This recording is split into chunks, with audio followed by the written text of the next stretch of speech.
Hello my lovely ravens, welcome back to my channel. My name is Chantel and today I have another matchbox for you. Let's pick one, if I can get it open.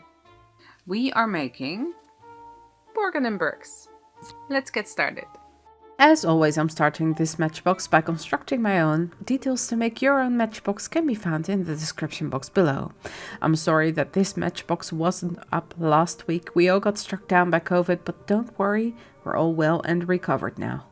For this matchbox, I'm gluing down the base of the matchbox and cut the larger part of the cover off, as I will attach a magnet on either side to close the matchbox, which means the cover can come off completely. Borgin Burkes was an antique shop located at 13B Nocturne Alley, owned by Mr. Borgin and Mr. Burke, who were known to deal in unusual and ancient wizarding artifacts. I then move on to the design of the outside of the matchbox. I can't really decide what the most important part is of these matchbox designs, the inside or the outside.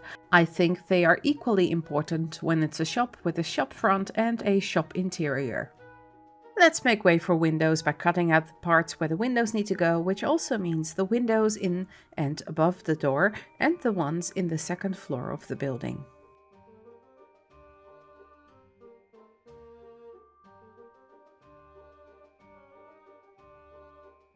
From the cutouts, I create the lattice frames that I will stick on top of the acetate. I found this a little bit easier than cutting the frames attached to the matchbox. The shop was quite large, dusty and dimly lit with a large stone fireplace, and was known to be frequented by families like the Malfoys. One dangerous item that the shop carries was the opal necklace that was once on display in the front window. This necklace had the label "Do Not Touch. Cursed," has claimed the lives of 19 Muggle owners to date. If you would like to read more on the history of this shop, I will leave a link in the description box down below.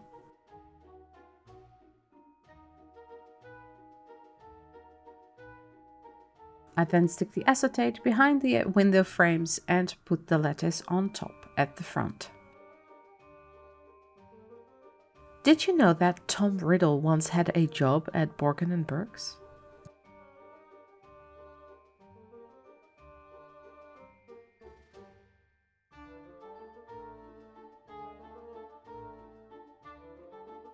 I'm trying to show you here that the two curved windows at the front of the shop have little lips on the side, which I will glue them down with. It's just very hard to see because of the transparent acetate.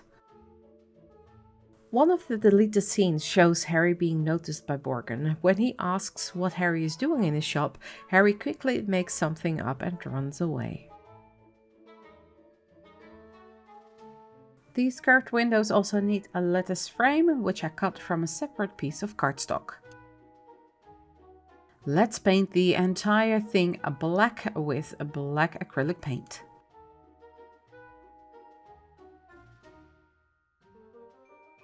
Once the locket was in Riddle's possession, he disappeared from wizard life completely, taking it and the cup, once owned by Helga Hufflepuff, with him.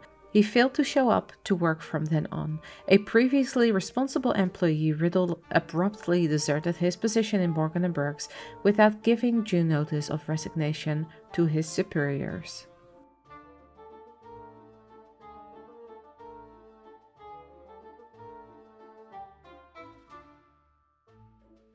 To close the top and the base of the curved windows, I set the base of the curved window on a 1-2-3 block with a piece of cardstock in between.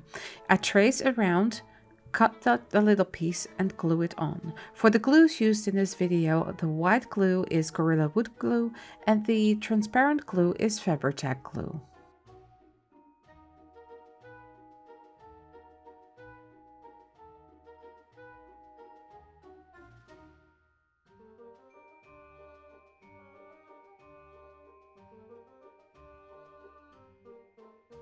Underneath the curved window is some kind of grate, which can also be seen in the Ollivanders building. I cut out two pieces, colored them black, with an ink brush marker and glue them underneath the windows. All the supplies used can be found in the description box below. On occasion, Mr. Borgin would purchase items of interest from others. Lucius Malfoy had on numerous occasions sold things to Mr. Borgin to avoid trouble before a ministry raid on his mansion.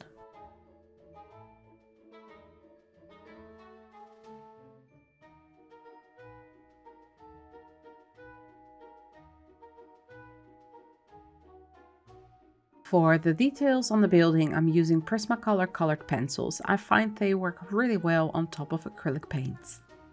In 1992, just before starting his second year at Hogwarts, Harry found himself in the shop after accidentally exiting the Floo network one stop beyond his intended destination of Diagon Alley.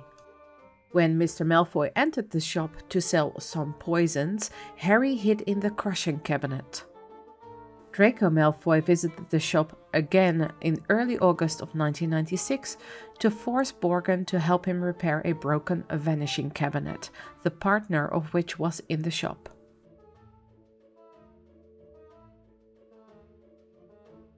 Then, off camera and with my face really close to the matchbox, I painted on the letters and gave the windows and the grate some gold detail as well.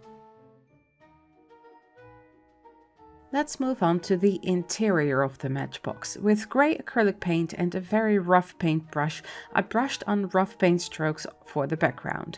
I wanted the interior walls to look old, dusty and forgotten.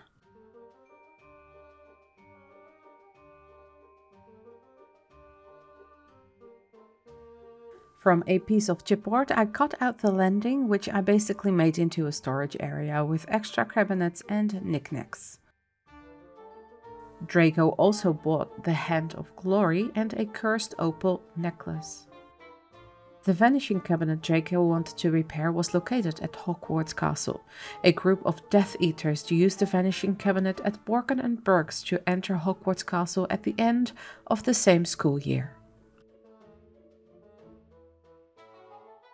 We'll get back to that in a second. I just wanted to show you that I did cut out some things with my Cricut, just the back of the cabinets, the shelves, and I'm also going to try and make a spiral staircase with some cutouts.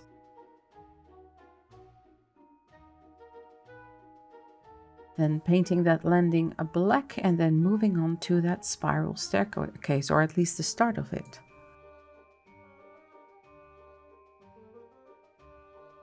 For that spiral staircase, I need a toothpick, and I cut off the top end and sanded that down. And these rings, I'm going to glue 3 of them together, and that will be the base of the spiral staircase.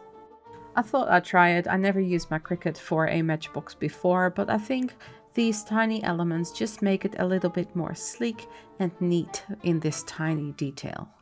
Once those 3 rings are together, I'm going to put a blob of glue in the middle and put that toothpick in the middle. This is one of the cabinets, and you can see that ornate top there, and I think it looks very nicely cut out with the Cricut.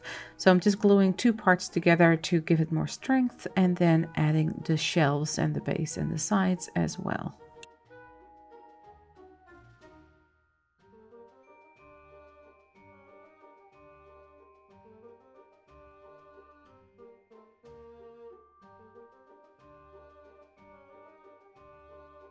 The spiral staircase. This is one part of that spiral staircase. It's one thread or one step, and you can see it's super tiny. So I'm just placing one on here and I'm doing the rest off camera, but I will show you the end result.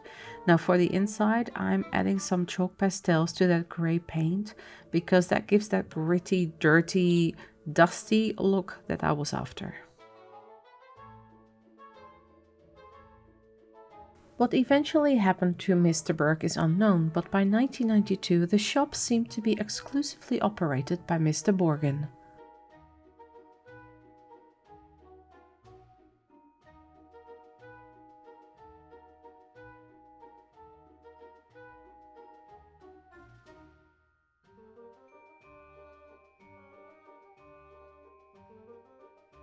And here's that spiral staircase. I'm just painting that toothpick black as well, and then I'm also gonna go over the threads with some white and brown paint in the end, so it stands out a little bit more.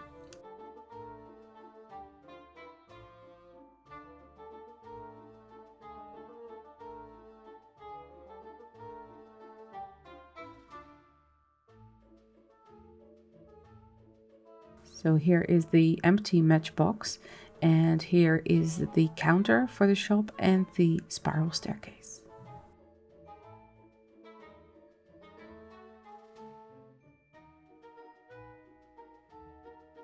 Because Harry came flying out of that fireplace, I had to make one, so that is gonna sit on the left side of the diorama.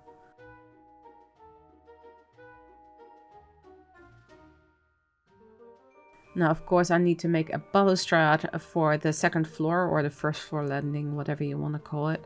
So I marked out where I needed to cut and then cut everything with my X-Acto knife. If I cut this with the Cricut, it would probably have snagged on the cardboard. Now, from some bead caps and some beads, I made these little lights or lamps that I am gluing in with super glue, and then everything else I'm going to glue in with Gorilla Wood glue. And you can see all the shelves are filled, which are just all kinds of beads.